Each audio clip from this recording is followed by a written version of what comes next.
이게 보톡스로 예쁘게 계속 잘 활용을 하고 싶지만 내성 생기면 이제 끝이잖아요. 보톡스를 맞아도 효과를 못 보니까 보톡스의 용량, 어느 정도의 깊이에 넣어서 예쁘게 잘 잡아줄지, 깊이에 넣어줄 때는 어느 정도의 베리에이션을 주면서 줄지, 술자에 따라 상당히 결과값이 다릅니다. 받아보신 분들은 다 알죠.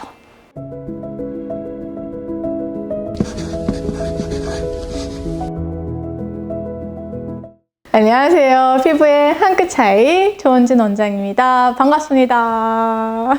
오늘은 너무나 대중적이고 너무나 잘 알고 있고 하지만 모두가 두려워하는 풀페이스 더모톡신, 저희 병원의 가장 유명한 시술에 대해서 설명드리려고 나왔습니다. 더미스라는 게 이제 피부라는 뜻이거든요. 더미스의 보툴리눔 톡신, 보톡스가 이제 보툴리눔 톡신이라는 신경도소인데 이 두 개를 합성한 더모톡신입니다. 그래서 이 더모톡신은 보통은 잔주름의 개선과 그다음에 탄력에 대한 이제 개선을 목적으로 하게 되는 미용 시술 중에 하나입니다.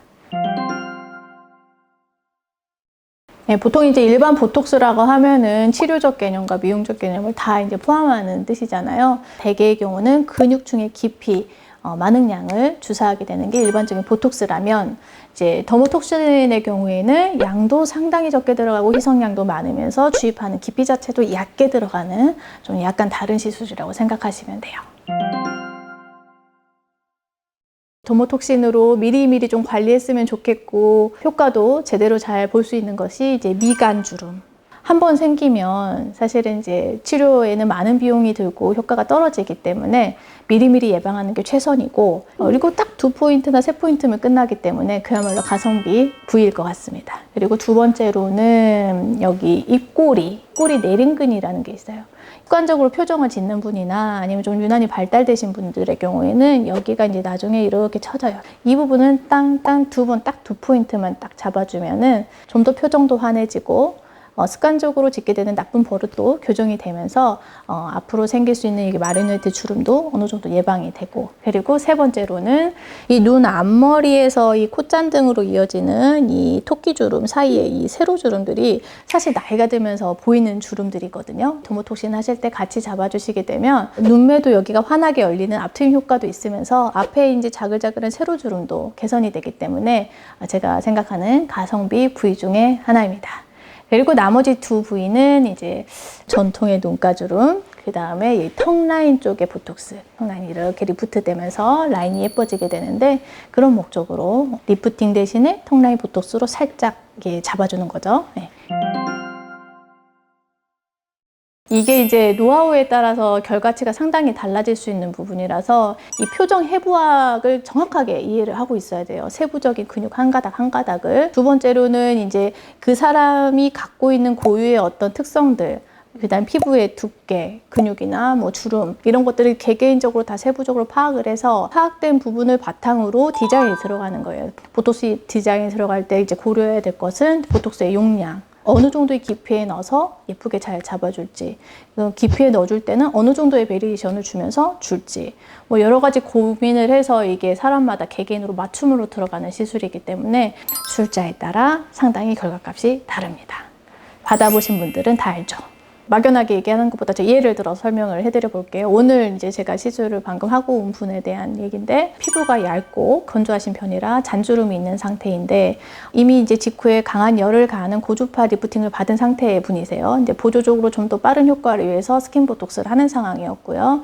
그래서 이런 경우에는 당연히 이제 리프팅에 대한 효과를 극대화시키기 위한 이제 디자인이 들어가게 되겠죠. 그러면서 더불어서 표정 주름에 대한 이제 보톡스도 같이 들어가게 될 겁니다. 그래서 그분의 경우에는 이제 주로 턱 라인이라든지 입꼬리라든지 이런 부분의 비대칭을 살짝 맞춰주면서 좀 더 화학 리프팅이 될 수 있는 그런 쪽에 이제 집중해서 더모톡신이 들어가게 되고요.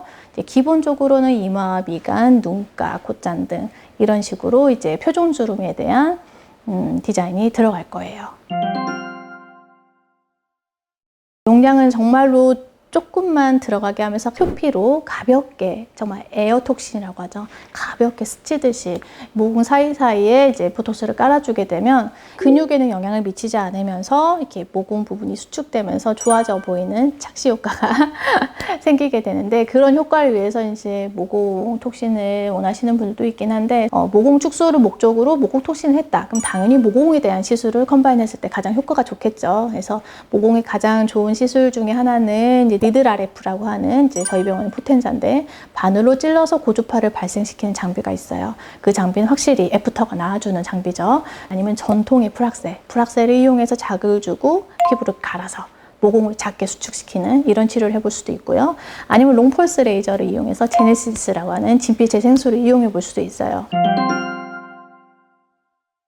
보통 이제 스킨 부스터는 피부의 영양과 재생과 이런 부분들을 이제 도움을 주게 되는데, 피부가 편해지고 촉촉하고 좋아지는 부분이 있지만 즉각적으로 팍 주름이 펴지거나 뭔가 팽팽하게 당겨지는 그런 느낌은 없기 때문에, 그런 부분을 보톡스를 활용해서 같이 컴바인 해주면 당연히 도움이 될 수 있습니다. 아래에서 위로 당겨주는, 펴주는 그런 방향의 이제 리프팅 장비들인데, 그걸 도와주는 의미로서 보톡스를 또 활용해 볼 수 있어요. 보톡스를 하고 난 이후에는 그 부위를 막 문질러서 다른 근육으로 뭐 퍼져나가게끔 그렇게 만들면 안 되고요. 체온이 올라가는 행동을 하게 되면은, 예를 들어서 격렬한 운동이나 땀이 나거나 열탕 목욕이나 사우나나 이런 식으로 뜨거운, 아니 술을 마셔도 해당이 돼요. 빠르게 혈액순환이 일어나면서 또 확산이 원치 않은 부위에 될 수도 있겠죠. 그래서 이런 부분들은 좀 조심해 달라고 말씀을 드리고 있어요. 이 내성이라는 게 내성 자체에 대해서 뭐 위험하다 이게 아니고, 이게 보톡스로 예쁘게 계속 잘 활용을 하고 싶지만 내성 생기면 이제 끝이잖아요. 보톡스를 맞아도 효과를 못 보니까. 그래서 내성이 일단 한번 생겨버리면 보톡스 톡신을 내 몸 안에서 이제 항원으로 인식을 해서 공격을 해서 무력화시키기 때문에, 하고 나면 효과가 너무 좋은데 반짝 예쁘다가 또 서서히 딱 떨어져 버린단 말이에요. 그러니까 효과가 떨어지는 게 두려워서 자주 찾고 남용을 하게 될 수가 있어요. 의존도가 높아지면서. 그렇게 되면 당연히 내성의 리스크가 올라갈 수가 있겠죠. 그래서 그런 위험 때문에 약간 걱정할 수는 있는데, 그런데 이 더모톡신이 이 내성에 대한 위험을 이제 생각하는 게 뭐냐면, 피부 겉면에 보톡스 희석량이 그러니까 많은 양이 들어가지가 않는 거예요. 의사가 하라는 대로 적당한 주기 맞춰서 해주시면 사실 괜찮습니다. 내성을 일으키는 단백질 항원 부분에 대해서 그 부분을 워시아웃 시켜서 없애버린 제품이다 라고 이제 선전하는 제품들이 두 가지가 있죠. 독일산 제오민과 국내 코톡스. 내성류를 신경 쓰는 분들은 이제 일부러 그런 제품을 선택해서 하시기도 합니다. 네, 오늘은 전통의 더모톡신에 대해서 간략하게 설명을 드려봤는데, 아마 뭐 다들 알고 계실 것 같기도 하고요. 궁금하셨던 분들한테는 조금 유용한 정보가 되었지 않았을까 싶습니다. 지금까지 시청해 주셔서 감사합니다. 다음에 또 만나요.